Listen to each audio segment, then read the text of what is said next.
नमस्कार दोस्तों।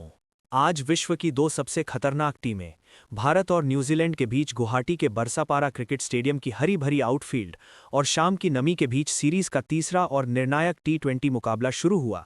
तो टॉस की प्रक्रिया पूरी हुई, जिसमें भारतीय कप्तान सूर्य कुमार यादव ने पिच पर मौजूद हल्की नमी का फायदा उठाने के लिए पहले गेंदबाजी करने का साहसी निर्णय लिया। न्यूजीलैंड की ओर से डेवन कॉनवे और रचिन रविंद्र की जोड़ी मैदान पर उतरी, लेकिन पहले ही ओवर में हर्षित राणा गेंदबाजी करने के लिए मोर्चे पर आए और उन्होंने अपनी तीसरी ही गेंद पर पूरे स्टेडियम को जोश से भर दिया, जहां उन्होंने एक सटीक लेंथ गेंद पर डेवन कॉनवे को अपनी ओर आकर्षित किया, जिससे डेवन कॉनवे हवाई शॉट खेलने के प्रयास में मिड ऑफ पर हार्दिक पांड्या के एक हैरत अंगेज और उड़ते हुए कैच के कारण 2 गेंदों पर 1 रन बनाकर आउट हो गए। इसी ओवर की चौथी गेंद पर रचिन रविंद्र ने एक दर्शनीय चौका जड़कर अपना खाता खोला, लेकिन दूसरे ओवर में उप कप्तान हार्दिक पांड्या दूसरे ओवर में गेंदबाजी करने के लिए आए और उन्होंने अपनी चौथी गेंद पर न्यूजीलैंड को दूसरा बड़ा झटका दिया, जहां रचिन रविंद्र एक शॉर्ट पिच गेंद पर पुल शॉट खेलने के प्रयास में डीप स्क्वायर लेग पर रवि बिश्नोई को कैच थमाने के कारण 5 गेंदों पर 4 रन बनाकर आउट हो गए। उनकी इस संघर्षपूर्ण पारी में केवल एक चौका शामिल था। बुमराह की इस प्रलयकारी गेंदबाजी ने गुवाहाटी के हजारों दर्शकों को झूमने पर मजबूर कर दिया, क्योंकि न्यूजीलैंड का स्कोर अब महज 28 रनों पर 3 विकेट हो चुका था। पावर प्ले के अंतिम ओवरों में ग्लेन फिलिप्स ने अपनी आक्रामक बल्लेबाजी से टीम को इस दलदल से बाहर निकालने की कोशिश जारी रखी और भारतीय तेज गेंदबाजों के खिलाफ कुछ साहसी प्रहार किए। पावर प्ले के 6 ओवरों की समाप्ति के बाद न्यूजीलैंड का स्कोर 3 विकेट के नुकसान पर 45 रनों के एक नाजुक आंकड़े तक पहुंच चुका था, जहां ग्लेन फिलिप्स अपनी पूरी ताकत और एकाग्रता के साथ भारतीय टीम के गेंदबाजों का सामना कर रहे थे। भारतीय गेंदबाज अब पूरी तरह से हावी नजर आ रहे थे और सूर्य कुमार यादव ने अपने स्पिनरों को तैयार रहने का संकेत दे दिया था, ताकि मध्य ओवरों में किवी बल्लेबाजों पर दबाव को और गहरा किया जा सके। पूरा स्टेडियम अब जसप्रीत बुमराह के उस जादुई स्पेल की चर्चा कर रहा था, जिसने न्यूजीलैंड के शीर्ष क्रम को तहस-नहस कर दिया था, और अब न्यूजीलैंड की पूरी उम्मीदें ग्लेन फिलिप्स और मार्क चैपमैन की जोड़ी पर टिकी हुई थीं। पारी के मध्य ओवरों में फिरकी के जादूगर कुलदीप यादव 9वें ओवर में गेंदबाजी करने के लिए आए और न्यूजीलैंड के बल्लेबाज मार्क चैपमैन ने उनका स्वागत एक गगनचुंबी छक्के के साथ किया, जहां उन्होंने कुलदीप की एक लेग ब्रेक गेंद को भांपते हुए डीप मिड विकेट के ऊपर से उड़ा दिया। इसी ओवर में चैपमैन ने एक भाग्यशाली चौका भी बटोरा, जिससे न्यूजीलैंड के रनों की गति में थोड़ा सुधार लौटा और भारतीय गेंदबाज अपने सिर पर हाथ रखकर हैरान नजर आए। 10वें ओवर में मध्यम गति के गेंदबाज शिवम दुबे 10वें ओवर में गेंदबाजी करने के लिए मोर्चे पर आए, जहां चैपमैन ने उनकी एक धीमी गेंद को अपनी क्रीज की गहराई का इस्तेमाल करते हुए लॉन्ग ऑफ के ऊपर से छक्के के लिए भेज दिया और न्यूजीलैंड के स्कोर को 10 ओवरों की समाप्ति पर 75 रनों तक पहुंचा दिया। ड्रिंक्स ब्रेक के समय न्यूजीलैंड की टीम 3 विकेट के नुकसान पर 75 रनों के स्कोर पर संघर्ष कर रही थी, जहां मार्क चैपमैन 17 गेंदों पर 28 रन पर नाबाद थे और उनके साथ ग्लेन फिलिप्स 25 गेंदों पर 30 रन पर नाबाद क्रीज पर खूंटा गाड़कर खड़े थे। भारतीय गेंदबाजों ने पहले 10 ओवरों में न्यूजीलैंड के शीर्ष क्रम को तहस-नहस कर दिया था, लेकिन चैपमैन और फिलिप्स की इस जोड़ी ने न्यूजीलैंड की उम्मीदों को जिंदा रखा था, जहां गुवाहाटी की इस पिच पर अब रनों का संघर्ष और भी रोचक होने वाला था। सीधे विकेटकीपर संजू सैमसन के 10 ओवरों में एक बड़े स्कोर तक पहुंचने के लिए इन दोनों से एक विस्फोटक साझेदारी दिखाने के चक्कर में, जबकि भारतीय गेंदबाज अपनी पकड़ को और मजबूत करने के लिए विकेटों की तलाश में थे। खेल के 11वें ओवर में दुनिया के सबसे घातक गेंदबाज शानदार बुमराह 11वें ओवर में अपना नया स्पेल लेकर वापस आए, जहां न्यूजीलैंड के सबसे अनुभवी मध्यक्रम बल्लेबाज डेरिल मिशेल क्रीज पर मिड विकेट की दिशा में कड़क चौका जड़कर भारतीय आक्रमण पर दबाव बनाने की कोशिश की। इसी ओवर में ग्लेन फिलिप्स और मार्क चैपमैन के 13वें ओवर में 50 जब हर्षित राणा दोबारा गेंदबाजी करने आए, तो डेरिल मिशेल ने उनकी एक शॉर्ट पिच गेंद को भांपते हुए गुवाहाटी के बरसापारा क्रिकेट स्टेडियम में जब न्यूजीलैंड के बल्लेबाज 90 मीटर का छक्का जड़कर अपने खतरनाक इरादे साफ कर दिए थे। भारतीय टीम के लिए ऐसा लग रहा था कि मिशेल आज न्यूजीलैंड को एक विशाल स्कोर तक ले जाएंगे, मोड़ने के लिए क्योंकि उन्होंने अगले ही ओवर में हार्दिक पांड्या के खिलाफ भी एक कड़क चौका बटोरा था। फिरकी के माहिर हालांकि भारतीय कप्तान हार्दिक पांड्या ने हार नहीं मानी और अपने अनुभव का इस्तेमाल करते हुए खेल के 15वें ओवर में एक बिछाया हुआ जाल तैयार किया और अपनी तीसरी ही हार्दिक पांड्या 15वें ओवर में अपनी गेंदबाजी का दूसरा स्पेल लेकर आए और उन्होंने अपनी दूसरी ही गेंद पर डेरिल मिशेल को पूरी तरह अपनी चतुराई भरी ऑफ कटर गेंद से फंसा लिया। हार्दिक ने पिच की धीमी प्रकृति का फायदा उठाते हुए गेंद की गति को अचानक से कम कर दिया, जिससे डेरिल मिशेल हवाई शॉट खेलने के प्रयास में अपना नियंत्रण खो बैठे। पर मुस्तैदी से खड़े फील्डर रवि बिश्नोई ने आगे की ओर डाइव लगाते हुए एक शानदार कैच लपक लिया, जिससे डेरिल मिचेल आक्रामक शॉट खेलने के प्रयास में 8 गेंदों पर 14 रन बनाकर आउट हो गए। उनकी संक्षिप्त पारी में एक चौका और एक गगनचुंबी छक्का शामिल है। इन दो महत्वपूर्ण विकेटों के गिरने से न्यूजीलैंड की पारी एक बार फिर पटरी से उतरती हुई नजर आ रही थी और स्टेडियम में मौजूद हजारों भारतीय प्रशंसक अब टीम इंडिया के जीत के नारे लगाने लगे थे। न्यूजीलैंड की मुश्किलें अभी खत्म नहीं हुई थीं क्योंकि 16वें ओवर में रवि बिश्नोई 16वें ओवर में अपनी गेंदबाजी का अंतिम स्पेल डालने आए और उन्होंने न्यूजीलैंड के सबसे सेट बल्लेबाज ग्लेन फिलिप्स को अपनी फिरकी के जाल में फंसा लिया। फिलिप्स ने बिश्नोई की एक तेज गेंद पर जबरन बड़ा शॉट खेलने का जोखिम उठाया, लेकिन गेंद बल्ले के निचले हिस्से पर लगकर सीधे डीप मिड विकेट पर खड़े ईशान किशन के हाथों में चली गई, जिससे ग्लेन फिलिप्स बड़ा शॉट खेलने के प्रयास में 40 गेंदों पर 48 रन बनाकर आउट हो गए। उनकी इस जुझारू पारी में 6 शानदार चौके और एक गगनचुंबी छक्का शामिल है। न्यूजीलैंड की पारी अब पूरी तरह से ताश के पत्तों की तरह डहती हुई नजर आ रही थी, लेकिन कप्तान मिचेल सैंटनर ने पारी के 17वें ओवर में मध्यम गति के गेंदबाज शिवम दुबे के खिलाफ आक्रामक रुख अपनाया और 2 शानदार चौके जड़कर न्यूजीलैंड के स्कोर को 17 ओवरों की समाप्ति पर 6 विकेट के नुकसान पर 132 रनों तक पहुंचा दिया। मैदान पर अब न्यूजीलैंड के कप्तान मिचेल सैंटनर 10 गेंदों पर 17 रन पर नाबाद खेल रहे थे और उनके साथ लंबे कद के बल्लेबाज काइल जेमिसन 3 गेंदों पर 3 रन पर नाबाद क्रीज पर डटे हुए थे। भारतीय गेंदबाजों ने इन मध्य ओवरों में न्यूजीलैंड की कमर तोड़ दी थी और अब गुवाहाटी का ये मैदान न्यूजीलैंड के डेथ ओवरों के प्रहार का इंतजार कर रहा था, जहां न्यूजीलैंड को एक सम्मानजनक स्कोर तक पहुंचने के लिए कम से कम 180 रनों की दरकार थी। रवि बिश्नोई ने अपने 4 ओवरों के कोटे में मात्र 18 रन देकर 2 बहुमूल्य विकेट झटके, जिसने न्यूजीलैंड की रन गति को पूरी तरह से रोक दिया था और अब सारा दारोमदार बुमराह और हार्दिक के अंतिम स्पेल पर था। गुवाहाटी के बरसापारा क्रिकेट स्टेडियम में न्यूजीलैंड की पारी जब अपने अंतिम और निर्णायक डेथ ओवरों में पहुंची तो पूरा स्टेडियम जसप्रीत बुमराह के नाम से गूंज रहा था, क्योंकि भारतीय गेंदबाजी के अगुआ अब कीवी पुछल्लियों का शिकार करने के लिए वापस आ चुके थे।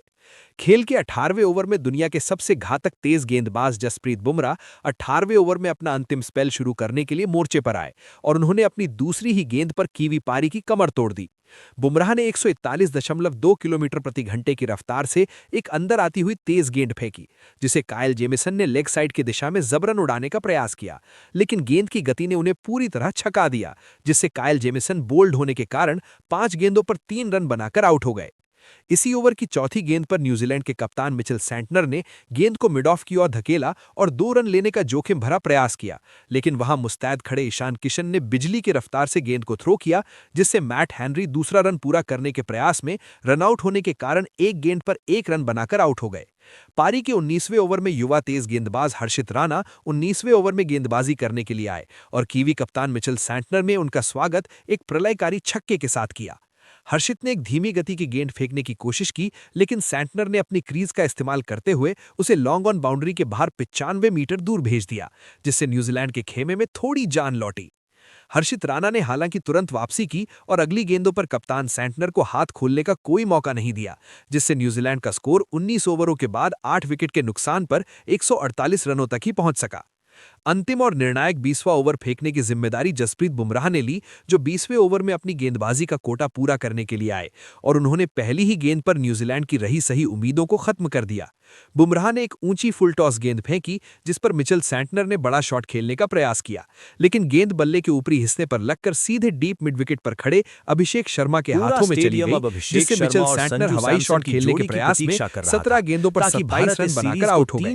उनकी इस जुझारू पारी में 3 चौके और एक शानदार छक्का शामिल था। इसी ओवर की तीसरी गेंद पर ईश सोढ़ी के बल्ले का बाहरी किनारा लगा और गेंद संजू सैमसन के पास से निकलकर बाउंड्री पार चली गई, जिससे न्यूजीलैंड को 4 रन मिल गए। न्यूजीलैंड अंडर 19 की पूरी टीम निर्धारित 20 ओवरों के अंत में 9 विकेट के नुकसान पर 153 रनों के संघर्षपूर्ण स्कोर तक ही पहुंच सकी, जहां ईश सोढ़ी 5 गेंदों पर 2 रन पर नाबाद रहे और उनके साथ जैकब डफी 3 गेंदों पर 4 रन पर नाबाद क्रीज पर डटे हुए थे। भारतीय गेंदबाजों ने अपने 4 ओवरों के जादुई स्पेल में मात्र 17 रन देकर 3 बहुमूल्य विकेट झटके और न्यूजीलैंड के किसी भी बल्लेबाज को अंतिम ओवरों में टिकने नहीं दिया। गुवाहाटी की इस पिच पर भारत के सामने अब जीत के लिए 154 रनों का एक आसान लक्ष्य था, लेकिन न्यूजीलैंड के पास भी ईश सोढ़ी और मिचेल सैंटनर जैसे गेंदबाज थे जो इस छोटे लक्ष्य को भी चुनौतीपूर्ण बना सकते थे। गोल्डन डक पर आउट होने के बाद युवा ईशान किशन मैदान पर उतरे और उन्होंने आते ही न्यूजीलैंड के गेंदबाजों के मनोवैज्ञानिक दबाव को कम करने के लिए प्रलयकारी आक्रमण शुरू कर दिया। ईशान किशन ने मैट हेनरी की तीसरी ही गेंद को भांपते हुए लॉन्ग ऑफ के ऊपर से एक गगनचुंबी 98 मीटर का छक्का जड़ा और उसकी अगली ही गेंद पर अपनी ताकत का प्रदर्शन पेश करते हुए मिड विकेट के ऊपर से एक और शानदार छक्का जड़कर न्यूजीलैंड के खेमे में दहशत पैदा कर दी। इन 2 छक्कों ने भारतीय प्रशंसकों के चेहरे पर मुस्कान वापस ला दी थी और ये स्पष्ट कर दिया था कि भारत इस लक्ष्य का पीछा बहुत ही आक्रामक तरीके से करने वाला है।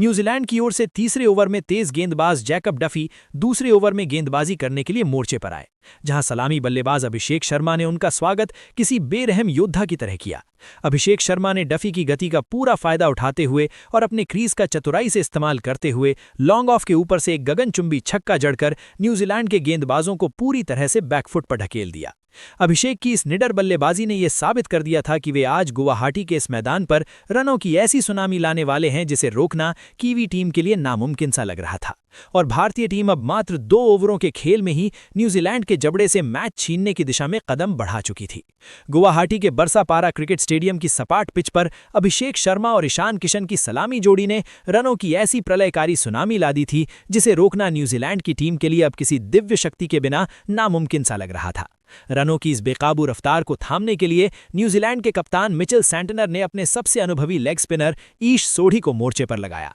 जो खेल के चौथे ओवर में पहली बार अपनी जादुई फिरकी लेकर गेंदबाजी करने के लिए आए थे। ईशान किशन ने सोढ़ी का स्वागत किसी बेरहम योद्धा की तरह किया और उनकी पहली ही गेंद पर एक अत्यंत शक्तिशाली और कड़क चौका जड़कर स्टेडियम में मौजूद हजारों दर्शकों को झूमने पर मजबूर कर दिया। लेकिन अगली ही गेंद पर ईशान एक रणनीतिक चूक कर बैठे। ईश सोढ़ी ने चतुराई से गेंद की गति कम की और ईशान किशन उस पर एक जबरदस्त शॉर्ट आर्म जैब खेलने के प्रयास में अपनी एकाग्रता खो बैठे, जिससे गेंद सीधे डीप मिड विकेट पर खड़े मार्क चैपमैन के हाथों में चली गई और ईशान किशन आउट होने के कारण 13 गेंदों पर 28 रनों की एक अत्यंत विस्फोटक पारी खेलकर पवेलियन लौटे। उनकी इस आतिशी पारी में 3 दर्शनीय चौके। इसी ओवर के दौरान कीवी टीम ने सूर्य कुमार यादव के खिलाफ एक एलबीडब्ल्यू का रिव्यू भी लिया, क्योंकि गेंद उनके पैड्स पर लगी थी। लेकिन रीप्ले में साफ दिखा कि गेंद विकेटों के काफी ऊपर से जा रही थी, जिससे न्यूजीलैंड को अपना एकमात्र कीमती रिव्यू गंवाना पड़ा। पारी के 8वें ओवर में ईश सोढ़ी 8वें ओवर में एक बार फिर अपनी लेग स्पिन के साथ वापस आए,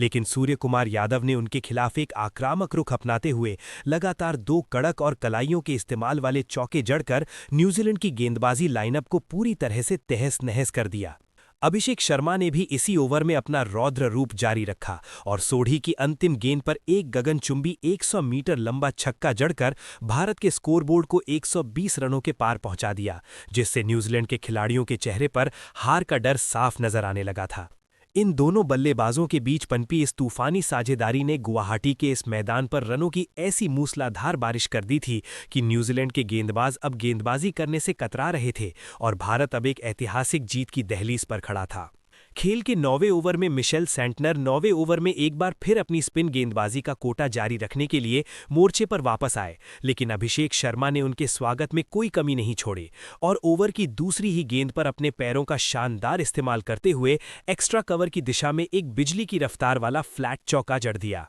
अभिषेक की इस आक्रामकता ने सैंटनर की लाइन और लेंथ को पूरी तरह बिगाड़ कर रख दिया था और अगले ही गेंद पर कप्तान सूर्य कुमार यादव ने अपने जादुई हाथ दिखाते हुए क्रीज की गहराई का चतुराई से इस्तेमाल किया और लॉन्ग ऑफ के ऊपर से एक गगनचुंबी 95 मीटर का विशाल छक्का जड़कर भारत की जीत को लगभग औपचारिकता में बदल दिया। सूर्य के इस ट्रेडमार्क शॉट ने पूरे स्टेडियम को पागल कर दिया था और भारतीय प्रशंसक अब तिरंगा लहराकर इस ऐतिहासिक जीत का जश्न मनाने लगे थे। 9 ओवरों के खेल की समाप्ति के बाद भारतीय टीम का स्कोरबोर्ड 2 विकेट के नुकसान पर 139 रनों के एक अत्यंत विशाल और अकल्पनीय आंकड़े तक पहुंच चुका था, जहां न्यूजीलैंड के गेंदबाज अब मैदान पर केवल दर्शकों की भूमिका में नजर आ रहे थे। युवा सलामी बल्लेबाज अभिषेक शर्मा आज किसी और ही ग्रह की बल्लेबाजी कर रहे थे और वो मात्र 19 गेंदों पर 67 रनों की प्रलयकारी पारी खेलकर नाबाद थे, जिसमें उन्होंने न्यूजीलैंड के हर मुख्य गेंदबाज की बखिया उधेड़ कर रख दी थी। उनके साथ क्रीज पर दुनिया के नंबर 1 टी20 बल्लेबाज और कप्तान सूर्य कुमार यादव 21 गेंदों पर 42 रन पर नाबाद रहकर न्यूजीलैंड के गेंदबाजों के लिए साक्षात काल बने हुए थे और उनके बल्ले से निकलने वाला हर शॉट कीवी टीम के मनोबल को और गहरा जख्म दे रहा था। बरसापारा स्टेडियम का हर कोना अब इंडिया इंडिया के नारों से गूंज रहा था, क्योंकि भारतीय टीम ने महज 54 गेंदों के खेल में ही न्यूजीलैंड के जबड़े से जीत छीन ली थी और मैच को पूरी तरह एक तरफा बना दिया था। भारत को अब इस श्रृंखला को 3-0 से अपने नाम करने के लिए मात्र 15 रनों की दरकार थी और कीवी टीम के चेहरे पर हार की मायूसी साफ पढ़ी जा सकती थी, क्योंकि उन्होंने आज भारतीय बल्लेबाजी का वो रूप देखा था जिसने आधुनिक क्रिकेट की परिभाषा ही बदल कर रख दी थी। अभिषेक और सूर्या की इस अटूट साझेदारी ने यह साबित कर दिया था कि घर में टीम इंडिया को रोकना नामुमकिन है और अब पूरा भारत इस बात का इंतजार कर रहा था कि कब विनिंग शॉट लगे और गुवाहाटी की रात आतिशबाजी से रोशन हो जाए। गुवाहाटी के बरसापारा क्रिकेट स्टेडियम में हवा का रुख अब पूरी तरह से भारतीय टीम के पक्ष में था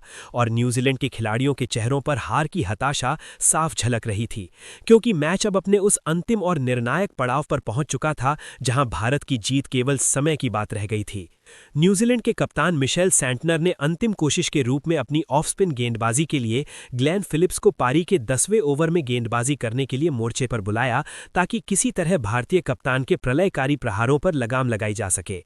अगली गेंद पर फिलिप्स ने लेंथ बदलने की कोशिश की, लेकिन सूर्य कुमार यादव ने अपनी ट्रेडमार्क फुर्ती दिखाई। क्रीज के अंदर से ही कलाइयों का इस्तेमाल और गेंद फाइन लेग बाउंड्री के बाहर। बरसापारा स्टेडियम अब शोर नहीं, ज्वालामुखी बन चुका था। तीसरी गेंद पर अभिषेक शर्मा ने सिंगल लेकर स्ट्राइक बदली और चौथी गेंद पर वही हुआ जिसका इंतजार पूरा भारत कर रहा था। फिलिप्स की फ्लैट गेंद को सूर्य कुमार यादव ने लॉन्ग ऑफ के ऊपर से एक क्लासिक ठहर कर खेला गया छक्का बना दिया। गेंद जैसे ही बाउंड्री के पार गई, भारत ने मुकाबला जीत लिया। गुवाहाटी की रात अब सिर्फ एक शहर की नहीं रही, ये रात भारतीय क्रिकेट के आक्रामक भविष्य की घोषणा बन चुकी थी। आतिशबाजी से आसमान रोशन था, तिरंगे लहरा रहे थे और हर गला एक ही नाम पुकार रहा था, इंडिया, इंडिया, इंडिया। ये सिर्फ जीत नहीं थी, ये एक संदेश था। घर में इस टीम को इस अंदाज में रोकना नामुमकिन।